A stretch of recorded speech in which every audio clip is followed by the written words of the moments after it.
Olá, sejam muito bem-vindos a mais um episódio do Caroline's Head. Hoje queria começar por partilhar convosco esta semana, porque eu sinto que foi uma semana de uma espécie de uma transformação. Eu comecei esta semana muito desmotivada, até aborrecida, e eu acho que isso tem explicação e já vamos lá. Mas sinto que acabei esta semana e hoje num ótimo mood. E sinto que durante a semana fui construindo força, que me fui sentindo melhor e que fui tentando perceber o que é que se passava comigo para me estar a sentir dessa forma. Eu cheguei a algumas conclusões que nem eram o tema de hoje, mas hoje eu fiz um treino de 2 horas. Fiquei muito tempo no ginásio mesmo, porque tive mesmo muito tempo a pensar o que é que eu queria trazer para o episódio de hoje. Tinha outros temas aqui já delineados, mas sentia que não era bem disso que eu queria falar, mas também não sabia exatamente do quê. Então aproveitei para ir para o meu espaço seguro e de reflexão, pensar. E cheguei aqui a algumas conclusões que eu quero partilhar convosco. Uma delas é. Eu já tinha partilhado convosco que isto me tinha acontecido há umas semanas porque eu estive doente e sinto que. E para quem é muito obcecado com rotina, vocês vão perceber o que é que eu quero dizer. Que é, eu sinto que o facto de eu ter estado doente e de não ter conseguido controlar parte da minha vida, apesar de eu perceber que é um processo que acontece, é natural, o treino, por acaso, é uma excelente analogia para a vida, porque é mesmo o exemplo claro de que nós podemos estar a fazer tudo da melhor forma, sermos consistentes e estarmos a fazer as coisas bem mesmo, que de repente há um fator externo, há qualquer coisa que aparece que faz com que venha tudo para trás e, portanto, é uma ótima analogia para avanços e retrocessos. E apesar de eu perceber isso, foi muito chato para mim o facto de ter estado uma semana fora da minha rotina, mas ao mesmo tempo sempre a fazer a mesma coisa num contexto de desmotivação, porque eu estava doente, depois acabei por ficar muito mais em casa, porque como tive esses dias todos doentes, mesmo quando voltei a trabalhar, fiquei alguns dias em casa e era sempre a ver as mesmas paredes, a fazer as mesmas coisas, não fazia mais nada.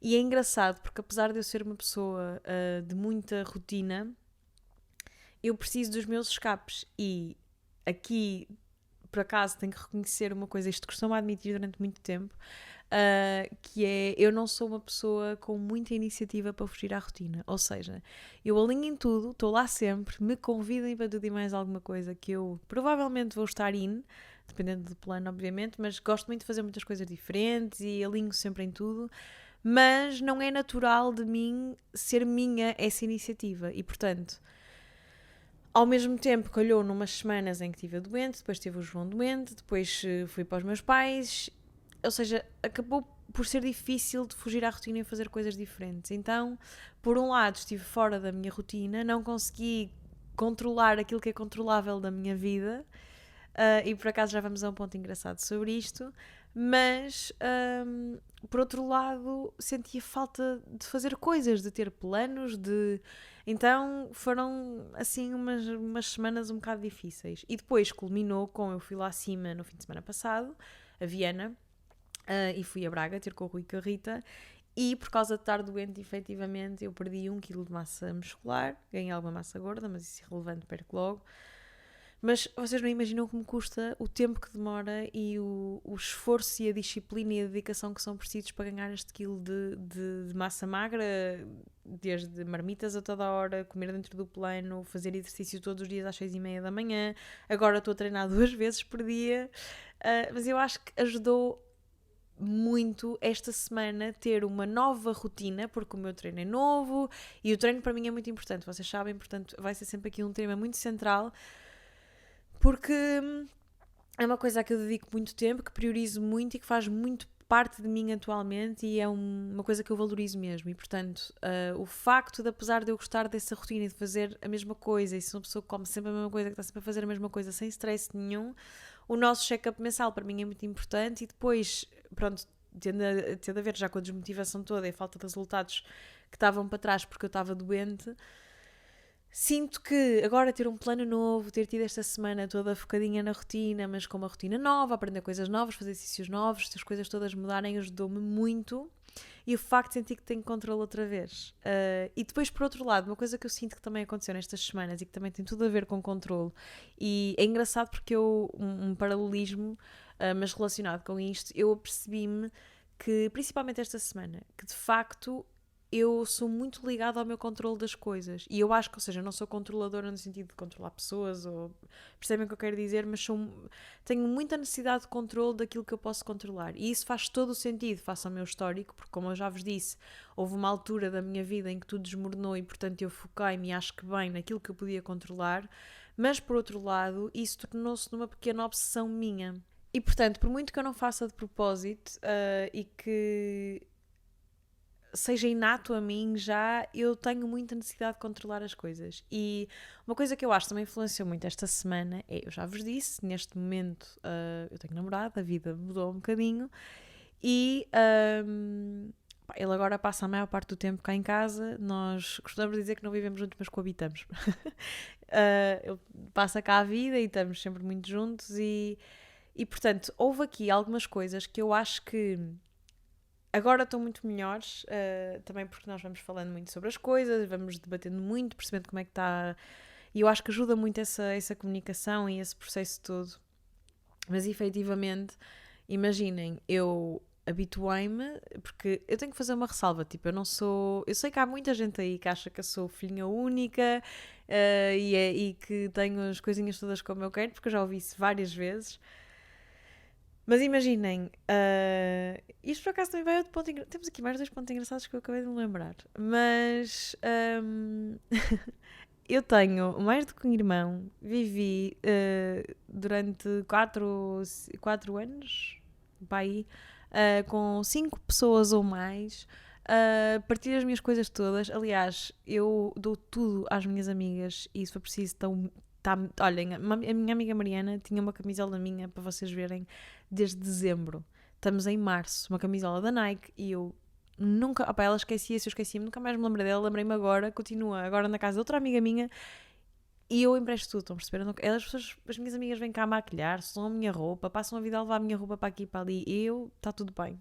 Portanto, sou zero picuinhas e coisas desse género. Mas e depois vivi 3 anos com o meu ex-namorado, portanto dividi a vida e estava tudo tranquilo com isso. Mas quando fiquei sozinha, apercebi-me com o tempo que, por me focar em coisas que eu podia controlar, acabei por querer controlar muitas coisas. E eu acho que isto tudo começa com controlar uma coisinha aqui, controlar uma coisinha ali, e depois vai sendo galopante e vai subindo, vai aumentando. E efetivamente eu sou muito paranoica com a organização da minha casa. Também fui muito educada nesse ambiente, a minha mãe também é assim, portanto eu acho que a educação também teve aqui um papel preponderante, mas eu não era assim tão organizada. À medida que o tempo passando vou ficando mais e mais e mais organizada e mais parecida com a minha mãe nesse aspecto. Mas mas efetivamente, e eu sei que isto pode parecer ridículo, essas coisinhas pequeninas tomam um papel muito preponderante na minha vida. Então imaginem, eu habituo-me a arrumar as coisas num sítio, a ter a minha casa sempre de uma forma, a fazer as coisinhas de uma forma e quando, por exemplo, olhem, até nem preciso ir ao João, vou-vos dar um exemplo. Há uns meses atrás, quando isto tudo começou, eu tinha sempre a minha casa de facto organizada, etc. Eu lembro-me de ter uma conversa com a minha mãe sobre, pronto, a adaptação a esta nova vida, como é que eu me estava a sentir, e apesar de eu estar muito triste em muitas coisas, havia uma coisa que eu lhe dizia que era a paz que me dá chegar à minha casa e ter as coisas exatamente como eu as deixei, é impagável.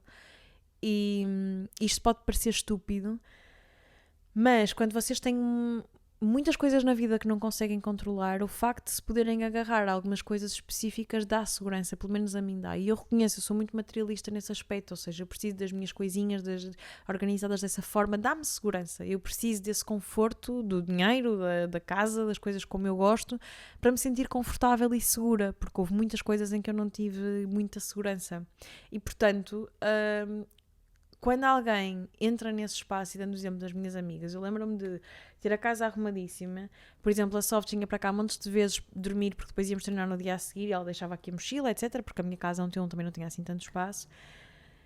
E eu no início entrava em parafuso e metia aquilo no quarto e depois ia meter aquilo num armário e depois não sei o quê. E com o tempo fui-me habituando, até que elas brincam imensas vezes, amiga, nós pousamos isto aqui, mas nós já vamos tirar, nós no final arrumamos tudo. E é isso, é porque... mas eu estou muito melhor, elas que digam, eu acho que estou muito melhor.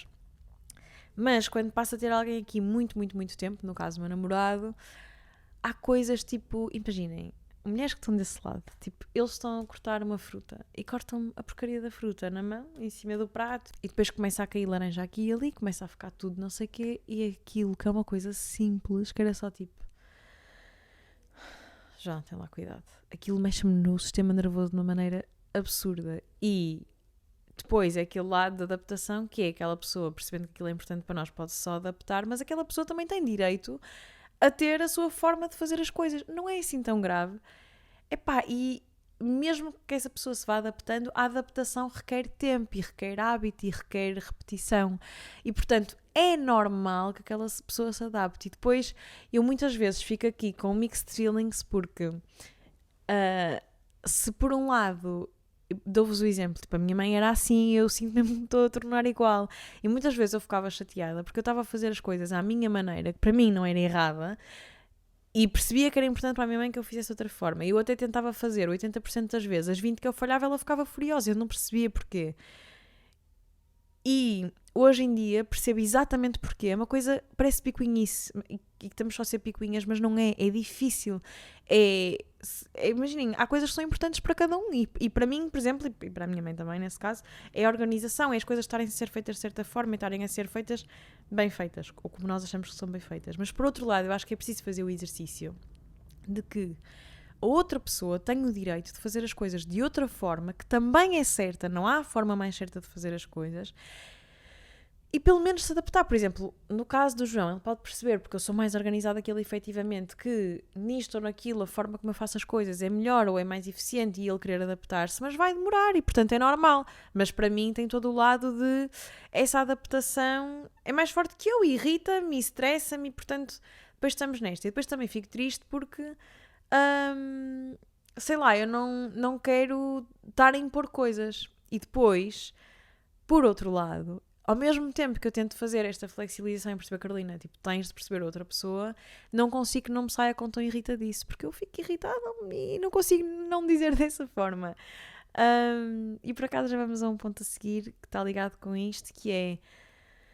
Porque para mim eu não estou a dizer aquilo assim tão irritado, eu tento-me aquilo irrita-me, eu tento-me controlar e pensar nisso e acho que estou a dizer de uma forma certa. Mas para a outra pessoa, está constantemente a ser corrigida em micro coisinhas, também chateia, da mesma forma que a mim me chateia ir corrigindo isto ou aquilo, não é? Mas ao mesmo tempo eu acho que me sai com um tom e às vezes não sai. E portanto vamos chegar aqui a um tema que eu queria trazer a propósito do episódio passado e de um feedback que eu recebi, que é... eu tenho-me apercebido cada vez mais, acho que está muito melhor, mas eu sou uma pessoa que tem em dois sentidos, uma forma de falar que às vezes para mim não significa nada daquilo, mas que para fora transparece. E há dois sentidos que eu posso dar nisto. O primeiro, e que está relacionado com o tema anterior, é efetivamente eu às vezes digo as coisas de uma forma, estou séria, eu tenho uma cara muito séria. Resting bitch face no máximo. E às vezes estou a dizer as coisas, imaginem, a minha amiga Softs, vou dizer da forma que eu gostava que soasse e que se eu pensar consigo chegar lá, que é Softs, olha, importas-te por acaso de tipo, podes só trocar não sei o quê de sítio? Como é que eu digo às vezes porque estou a pensar e estou não sei o que, estou na vida? Softs, muda só lá esse sítio. Isto é completamente diferente e, portanto, muitas vezes, ou a dar uma opinião, ou seja o que for, o meu instinto, porque é direto, é pragmático, é rápido, é dizer pau. É assim, é isto, é aquilo, é tá, e nem penso. Só que para outra pessoa isso às vezes é chato e é interpretado de uma forma mais dura. Portanto, por um lado, eu acho que muitas vezes quero dizer e tento dizer as coisas de uma forma soft, de uma forma tranquila, e acabo por dizer as coisas de uma forma que é bem assintosa ou agressiva e é sem querer. Acho que estou muito melhor. Atenção, acho que sou uma pessoa muito meiguinha mesmo, e sempre que falo, por exemplo, os meus amigos procuram muito para pedir conselhos, para conversarmos sobre coisas, porque não julgo rigorosamente nada, não empenho a minha ótica, acho que, pá, principalmente não julgo mesmo nada. E tento ser sempre muito acolhedora, muito terna, muito colo para as pessoas à minha volta. Nem sempre foi assim e eu magoei muito uma amiga minha há uns anos atrás. Aprendi a lição. Houve uma amiga minha que eu achava na altura que estava a fazer a asneira da grossa e eu disse-lhe as coisas de uma forma tão fria, tão dura, que ela ficou a chorar baba e rainha à minha frente. Desmoronou-se completamente. E eu percebi daquele dia em diante, eu nunca mais ia dizer as coisas às pessoas daquela forma. Ela hoje em dia diz-me que aquilo foi muito importante para ela, foi uma wake-up call que ela precisava, mas eu gostava mesmo de não ter sido eu a dá-la, porque... E podia ter dado a mesma wake-up call de mil e uma maneiras diferentes. A forma como eu lhe disse aquilo e o estado em que eu a deixei nunca foi justificativo para nada. Portanto, eu aprendi bem a minha lição nesse aspecto, mas reconheço que às vezes soa. E depois, por outro lado, e isto muito mais na vertente do pod, eu sei que às vezes sou muito fatalista. E o que é que eu quero dizer com isto? Obviamente, eu acho que isto é inato.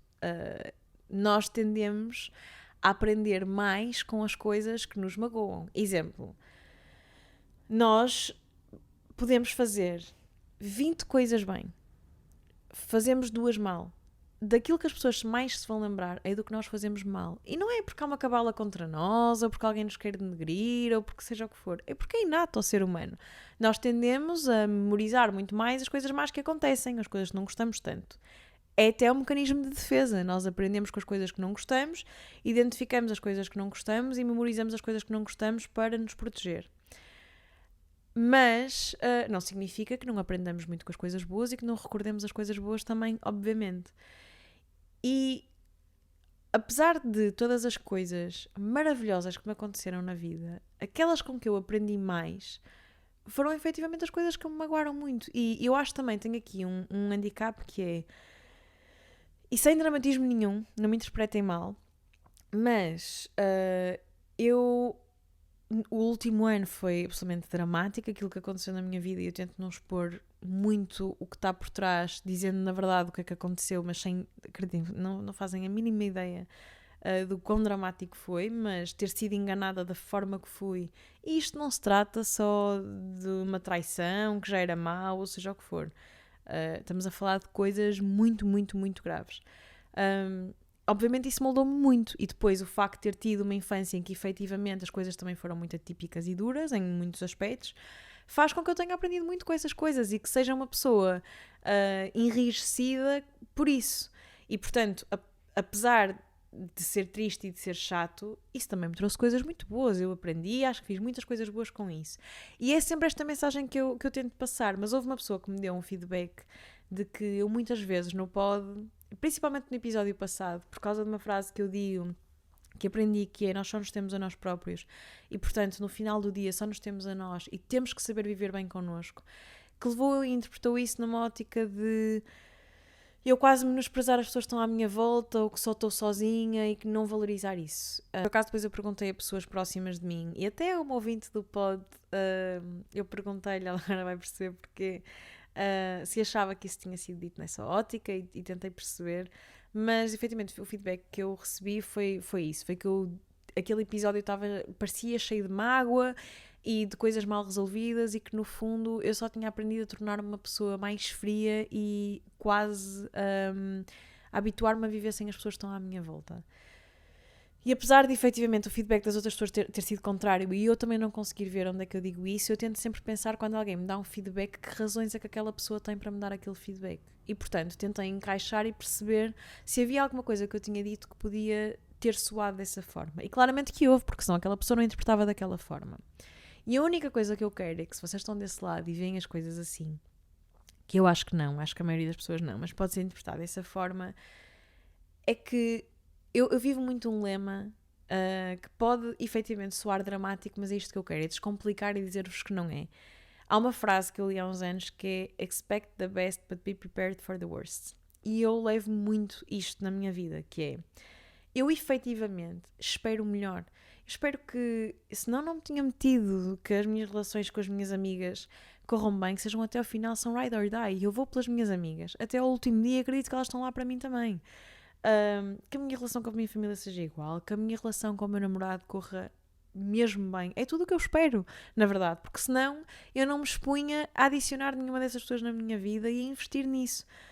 O que não significa, porque a vida já me ensinou da pior forma, que eu não acho que nós temos de estar preparados para outro cenário. E o estar preparado não é achar que as coisas são efêmeras, que não vão durar nada e, portanto, opá, estou aqui agora e hoje amanhã lá sei. Não é nada disso. É perceber que, e eu costumo dizer isto, é engraçado, e eu acho que isto até valoriza depois as coisas que nós fazemos pelos outros e o facto de os termos na nossa vida, que é, eu penso sempre que é, qual é a melhor das minhas decisões no pior dos cenários. Ou seja, dando-vos um exemplo de uma relação com um amigo ou com um namorado, que é, se isto correr mal, qual era a pessoa com quem, correndo mal, correria menos mal ou correria melhor? Percebem o que eu quero dizer? Ou seja, há possibilidade, a maior probabilidade, em particular nas coisas que dependem de relação com outras pessoas, é as coisas darem porcaria, porque são pessoas, porque fazemos asneiras, porque não aprendemos, porque temos ego, porque somos pessoas e falhamos. E, ainda assim, e sabendo isso, quais são as pessoas que fazem esse processo valer a pena? Então, eu acho que quando eu vos transmito as coisas, como no episódio passado, coisas que eu aprendi, é muito numa ótica de nós efetivamente, e eu acho que só nos temos a nós no sentido de é connosco e no nosso corpo, é a única coisa que temos garantida na vida. A única coisa que nós temos é o nosso corpo e nós. Tudo o resto são coisas que nós vamos adquirindo na vida, mas não nos estão garantidas. Não, temos que investir nelas e ainda bem, e é esse o trabalho que temos que fazer. Temos que nos lembrar que elas não são nossas e, portanto, é bom que investamos nelas. Mas também acho que temos que nos preparar para, precisamente por isso, quando as coisas não derem bem, o que é que nós vamos fazer com isso? Porque eu sei que no passado não fiz isso e sei o quão caro isso me trouxe. Ao mesmo tempo, eu acho que é inato. Eu aprendi a maior parte das coisas de desenvolvimento pessoal, também porque, e é preciso perceber, este podcast tem muito falar-vos sobre o meu desenvolvimento pessoal e com isso tentar ajudar alguém, falar de autoconhecimento. Isso só aconteceu porque aconteceu uma coisa muito dramática na minha vida. Podia ter acontecido porque eu fiz uma viagem qualquer que despertou, porque uma amiga qualquer me consciencializou para isso. Não foi o caso. No meu caso, efetivamente, foi uma coisa muito determinante na minha vida e foi literalmente de arrebentarem a minha vida toda e eu ter que a construir de novo. E perceber que nesse novo eu queria ser a minha melhor versão. Mas eu não posso deixar de falar das coisas quando são numa perspectiva de que eu efetivamente aprendi nessa ótica. Portanto, é normal que às vezes possam soar com dor, porque, imaginem, a vida não é um processo constante. Eu acho que até estou bastante bem resolvida com a minha vida, acho que estou bastante bem resolvida com o que está para trás e faço muito esse exercício, mas a vida não é constante. Há dias em que estou mais triste, que me bate mais, há dias em que as coisas não me correm tão bem e em que fico triste, e há outros dias em que nem penso nisso. No entanto, eu acho que fazendo essas coisas todas parte da minha vida e tendo sido determinantes para o ponto em que estamos agora, que foi ter criado este pod, e na verdade foi isso que me fez criar este pod.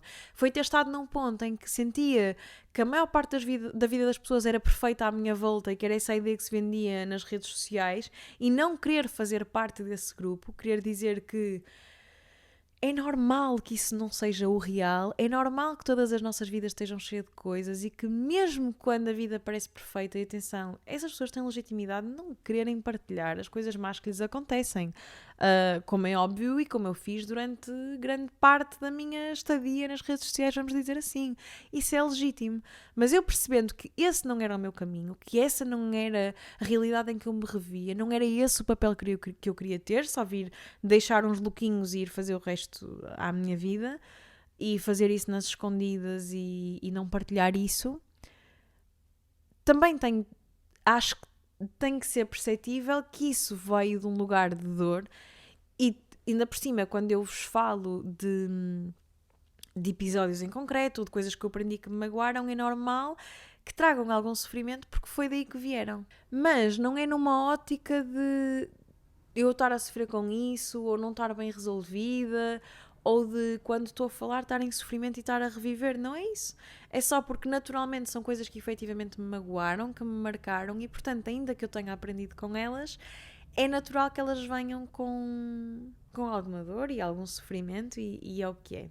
E portanto, é mesmo muito isto que eu quero passar nos meus episódios. Nunca é numa ótica de vocês têm que viver bem sozinhos e toda a gente os vai abandonar e a vida é toda muito má e muito triste. Não é nada disso. E acho que é perceptível para quem vê os meus episódios, especialmente regularmente, e mesmo no episódio passado, exatamente essa ideia que eu não quis passar. E há até um dos pontos em que eu digo que nada é para sempre, num bom sentido, porque as coisas más acabam e há bem amanhã e nada é definitivo e nada é para sempre. E ainda bem que não é, que não estamos. Que se eu fosse a mesma pessoa, tipo, se a minha realidade tivesse sido a mesma de há 5 anos atrás, Deus me livre, que seca, não é suposto.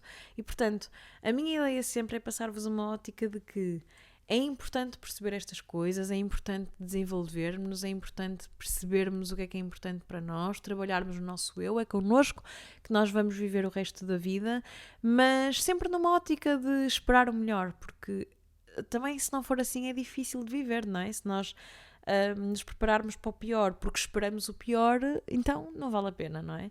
Eu acho é que nós podemos esperar o melhor, podemos estar sempre à espera que o dia da manhã seja melhor, mas prepararmos-nos efetivamente para, quando as coisas não correrem bem, nos segurarmos e sofrermos o mínimo possível para estarmos prontos para, dada a efemeridade da vida, passar ao next step e viver uma coisa melhor a seguir. A este propósito, por acaso, um tema que também me lembrei de trazer hoje para o episódio e que vai ser assim o último tema do episódio de hoje, para não ficar muito longo, mas até foi mesmo há bocadinho, estava a falar com um amigo meu de sempre e estávamos a falar de muitas coisas, temos sempre muitas conversas filosóficas sobre a vida adulta, a fase em que estamos e estávamos a falar do facto de à nossa volta parece que, e eu acho que isto acontece muito e é assustador, eu sinto que cada vez mais a nossa geração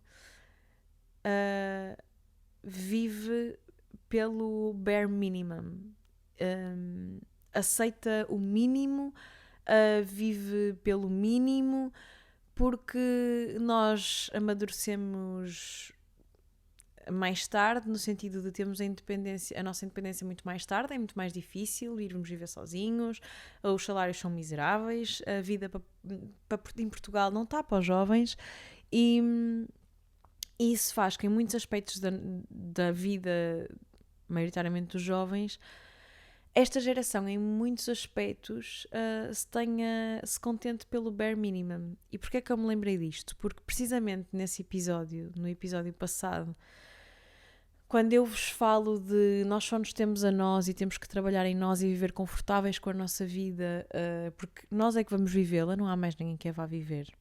Uma das coisas que eu quis transmitir nesse episódio e que por acaso não sei se transmiti e refleti mesmo sobre isso a falar com ele agora desse tema, que é uma perspectiva em que eu acho que temos todos mesmo de trabalhar e que para mim faz sentido em todo o discurso que eu tenho tido sobre esperar melhor e trabalharmos em nós e no nosso autoconhecimento, é que faz-me muita confusão olhar à volta e ver pessoas e olhem que isto não tem só a ver com relações, nem vou tocar nesse tema que é para não estar sempre a tocar nessa perspectiva, mas por exemplo olhar para pessoas que estão num emprego em que claramente não são felizes, fazer coisas que claramente não são felizes, numa vida que não querem ter, porque aquilo para já chega, é melhor aquilo que nada e pronto, o pouco sim, estão a ver.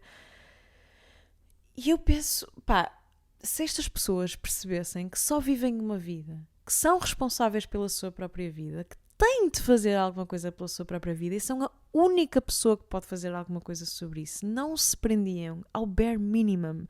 Aceitar o bare minimum de uma relação, de um trabalho, da vida, não faz sentido nenhum.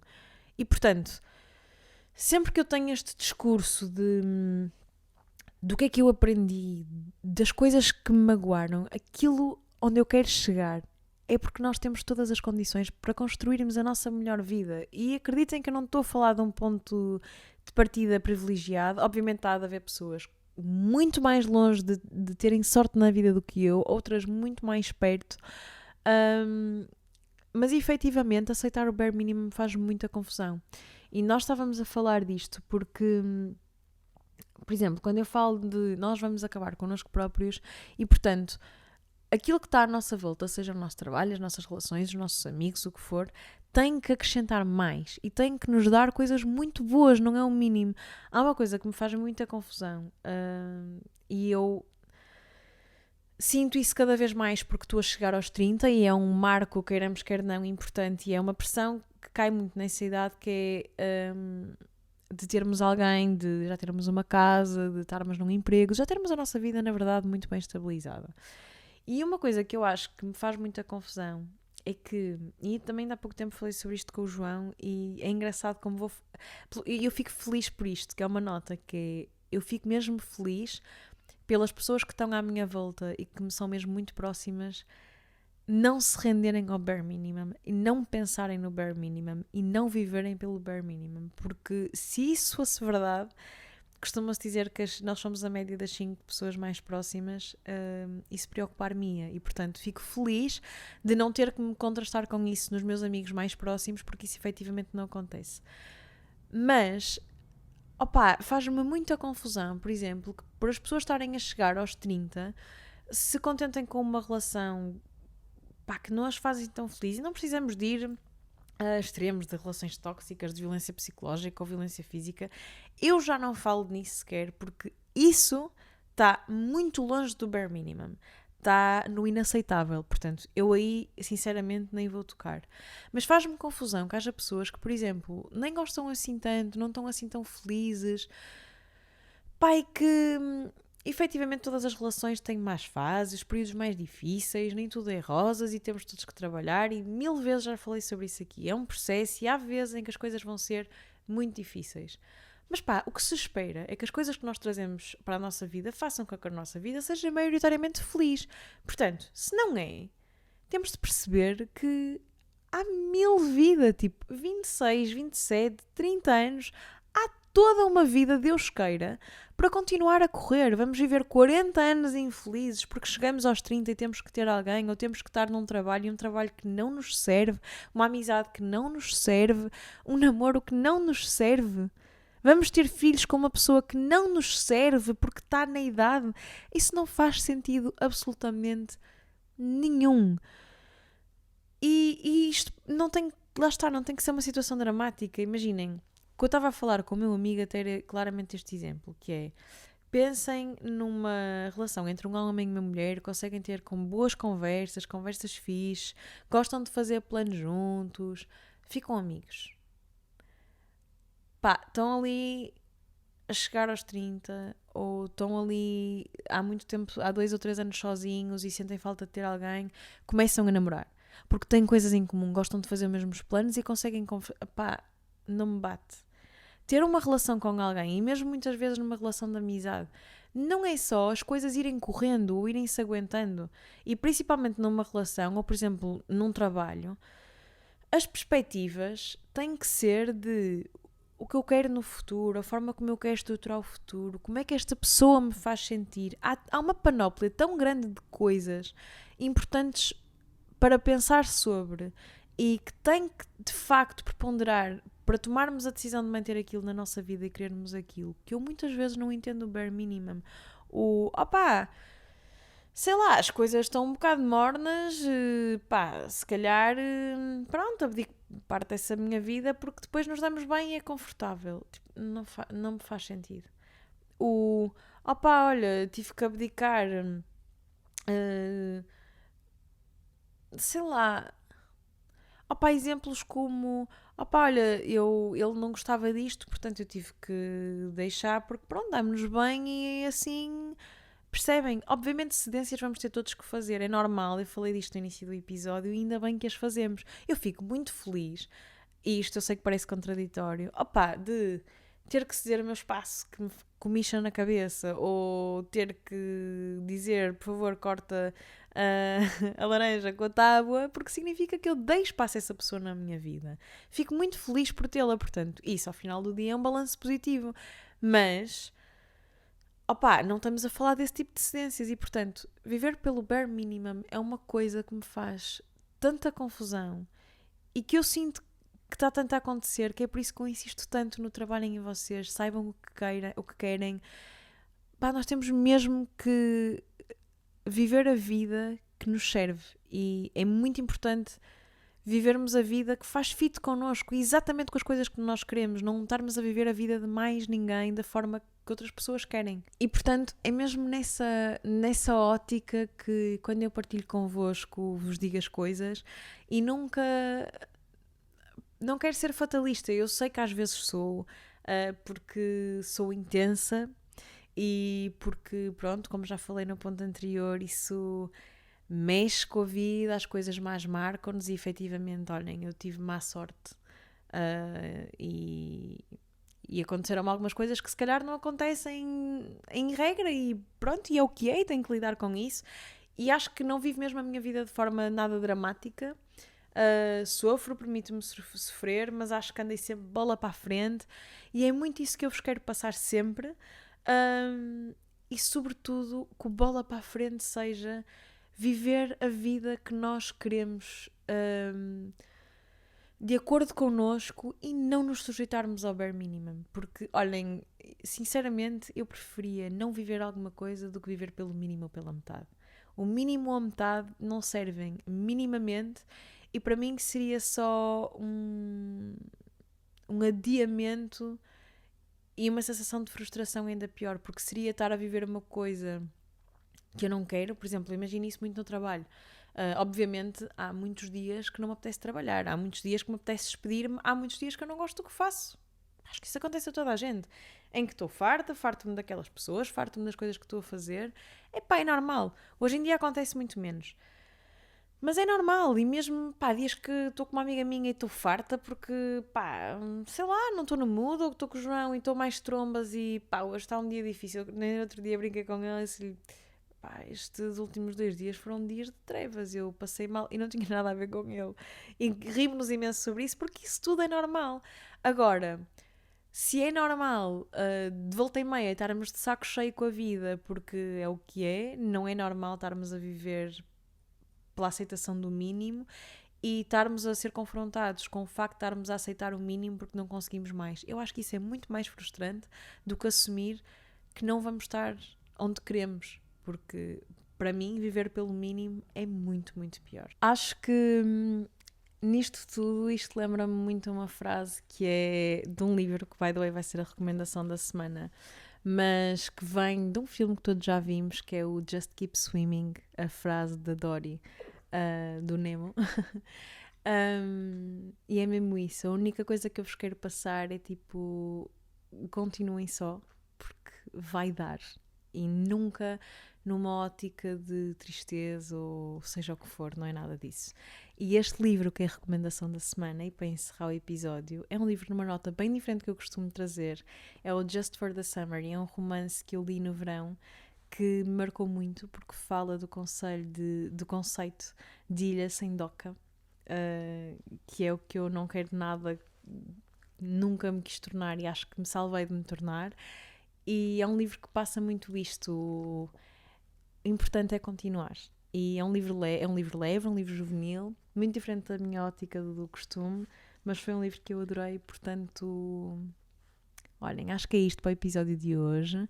Espero que tenham gostado. Vemo-nos no próximo domingo. Nolita está agitada porque eu acho que o João, entretanto, já está aí à porta, que eu ouvi a chegar e ela já está para ver que ele vai chegar aí, portanto... Bateu tudo na hora certa, na verdade. E pronto, espero que gostem do episódio de hoje, que tenham gostado. E vemo-nos no próximo domingo. Tchau!